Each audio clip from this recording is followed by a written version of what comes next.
Hi everybody.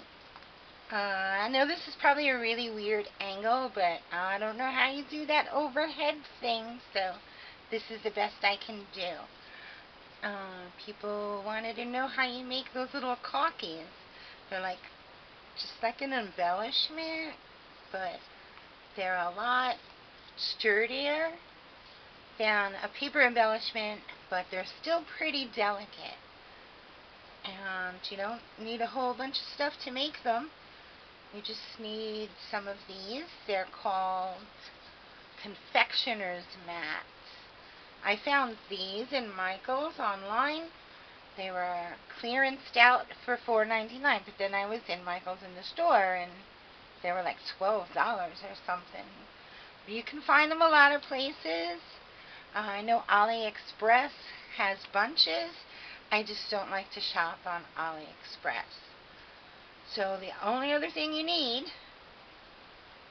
is some DAP.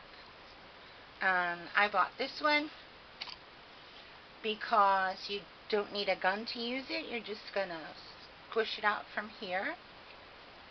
The only thing you need to remember when you buy your caulk is that you don't want to buy a caulk that is silicone.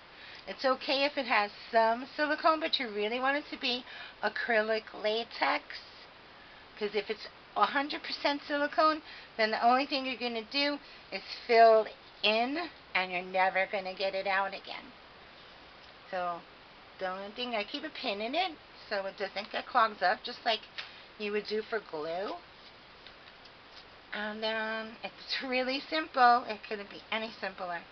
You just spritz a little on and smooth it out, and with anything that you have.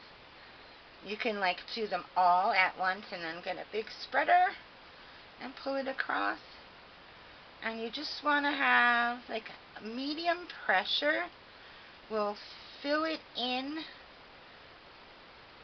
but you don't want to press too hard, because if you press too hard, what you actually end up doing is pulling it out again. And it doesn't take very much to fill them up. These are very shallow, and that's why these work good, the confectioner's mats. I tried using other silicone molds, and when they're deep, it just takes a very long time to dry, and I haven't gotten a good result with a regular size mold. If I was going to do it in a regular size mold, I would probably use paper clay or air dry clay. So that is it. You just kind of got to give it a look. You can see, like, you'll have little black dots and you have to fill those in. And scrape it as much as you can, and there you go, it's full. Now here's the hard part. The hard part is the waiting, because you really want to pull it up right away, but you have to wait 6 hours, and then after 6 hours you can go, like right now I'm going to go over with my baby wipe all around the edges, but not very close, just because it's got a little messy. But in 6 hours you're going to go over the whole thing, and you're going to get it clean. Just think about, like, if you ever had to, like, you know, do around tiles in your bathroom. It's kind of the same principle. So you're going to wipe away anything that makes like that white mask. Because if you don't, then what happens is you're going to have to sit there and poke them out, because they just like to make a little web and they don't come out clean. And then after the 6 hours and you have it all cleaned up, then you have to wait 24 hours before you can pick it up, take it out. And the best way to do it is not to pull it out, but you want to, when it's dry, to pull it away, pull the mat away from the caulk. That way you have less of a chance of ripping them. Just really kind of, you know, you're not going to rip it. You have to be You'd have to manhandle it to rip it, really.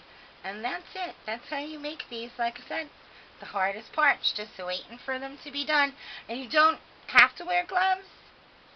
There's nothing,